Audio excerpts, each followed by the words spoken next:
और भाजपा विधायक मोतीलाल साहू ने कांग्रेस पार्टी पर जमकर निशाना साधा। साहू ने कहा कि कांग्रेस बलौदाबाजार की घटना पर राजनीति कर रही है। कांग्रेस के विधानसभा घेराव पर कहा कि कांग्रेस को जनता से कोई मतलब नहीं है, वे सिर्फ राजनीति करना चाहते हैं।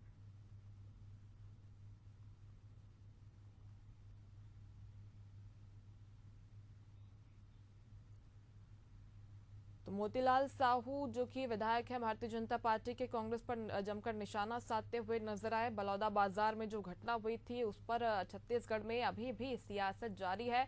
मोतीलाल साहू ने एक बार फिर से इस मुद्दे को उठाया है और कहा कि कांग्रेस इस मुद्दे पर राजनीति कर रही है।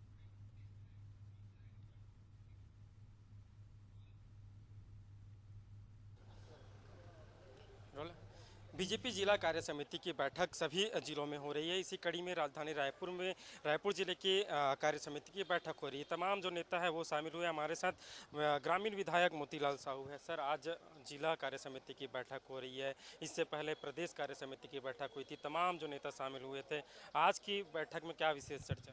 देखिए, संगठनात्मक प्रक्रिया है। राष्ट्रीय कार्य समिति के बाद प्रदेश कार्य समिति, फिर जिला कार्य समिति, फिर मंडलों का, फिर हम बूथों तक जाते हैं। ये हमारी व्यवस्था है और इस व्यवस्था में जो तय होता है राष्ट्रीय स्तर पे वो प्रदेश में आता है, फिर प्रदेश से जिले, फिर बूथों तक हम पहुंचते हैं। तो ये हमारी प्रक्रियाएं हैं। आज भी यहाँ पे हम लोग बैठक होता है तो विशेष प्रकार की चर्चाएं होता है। हमारा जो पूर्व में जो निर्णय लिया गया होता है बैठक में, हम वहाँ तक कहाँ तक पहुँचे उसकी समीक्षाएं भी होता है और उसकी वर्तमान में कैसे क्रियान्वयन हो रहा है उसकी समीक्षा होने के बाद में आगामी योजनाओं का भी हमने ऐसे बैठकों में रणनीति तय किया जाता है। तो जो हम कार्य योजना तैयार करते हैं उसकी क्रियान्वयन की समीक्षाएं होती है।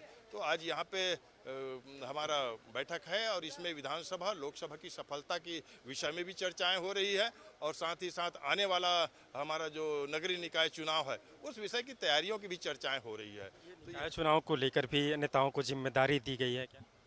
अभी जिम्मेदारियां तय नहीं हुआ है, निश्चित तौर पे जिम्मेदारियां मिलेगी, पर ये संगठनात्मक रहता है। हमारा चुनाव जो है भारतीय जनता पार्टी लड़ता है, संगठन लड़ता है और कमल छाप लड़ता है। ये विधानसभा की सत्र कल से शुरू होने वहाँ जा रही है। दूसरी तरफ कांग्रेस जो है कानून व्यवस्था को लेकर सवाल उठा रही है। आज दीपक बैज जो है प्रेस कॉन्फ्रेंस कर कानून व्यवस्था, इसके अलावा जो है जो मलेरिया से मरीज बढ़ रहे हैं, मौत बढ़ रहे हैं, तो जो स्वास्थ्य विभाग है उनको लेकर भी वे सवाल उठा रहे हैं। देखिए, इनका काम ही हल्ला करना है और भ्रम पैदा करना है। ये देखे ना, अपने कार्यकाल में ये 5 साल में छत्तीसगढ़ को कहां से कहां पहुंचा दिया। और ये जितने कानून व्यवस्था की बात कर रहे हैं, ये बलौदाबाजार की दुहाई दे रहे हैं वहां की दंगे की। वहां पे किनके नेता गए थे? उस सभा को किस नेताओं ने आक्रोश भड़काया और दंगे की ओर लेके गया? उसमें पूरा कांग्रेस के कार्यकर्ता और कांग्रेसियों का हाथ है जो बलौदाबाजार में दंगा हुआ। ये चाहते हैं कि छत्तीसगढ़ में अव्यवस्था हो, शांति भंग हो और इनको जनता के साथ खिलवाड़ करके, जनता की भावनाओं से खिलवाड़ करके ये राजनीतिक रोटियां सेकना ये कांग्रेस की फितरत रहा है। ये अपने मंसूबा में कामयाब नहीं होगे। हर जवाब भारतीय जनता पार्टी की सरकार देगा। ये चमन की धरती है, अमन की धरती है, छत्तीसगढ़ की धरती। यहाँ पे शांति व्यवस्था कायम रहेगी। एक अंतिम सवाल, बलौदाबाजार घटना की आपने बात की। आज कांग्रेस ने जो समिति बनाई थी बलौदाबाजार घटना को लेकर, उनकी रिपोर्ट सीओ डहरिया ने आज पेश किया। उसमें कहना है कि असामाजिक तत्व थे, उन पर कार्रवाई नहीं की गई, कांग्रेस नेताओं पर कार्रवाई की गई, जबकि उस जो आंदोलन हुआ था उसमें बीजेपी के नेता भी शामिल थे, उन पर कोई कार्रवाई नहीं की गई। देखिए, वहाँ पे भाषण कौन दिया है? भाषण देने कौन गए थे?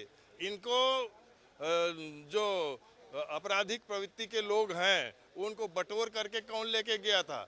ये पूरे कांग्रेस के कार्यकर्ता, कांग्रेस के नेता वहाँ पे प्रायोजित तरीके से वो दंगा कराया गया और पूरा सीसीटीवी फुटेज है, प्रमाणित है और प्रमाण को ढुटलाने की कोशिश कर रहे हैं। ये दंगा करा करके छत्तीसगढ़ में शांति भंग करके ये राजनीतिक रोटियां सेकने की काम ये कांग्रेस के नेता कर रहे हैं। ये थे हमारे साथ मोतीलाल साहू जी, जिनका साफ कहना है कि जो बलौदाबाजार घटना है उसको लेकर जो कांग्रेस के नेता है अपनी राजनीति रोटी सेकने का काम कर रही है। कैमरामैन दीपेश के साथ शशिकांत साहू, एशियन न्यूज़, रायपुर।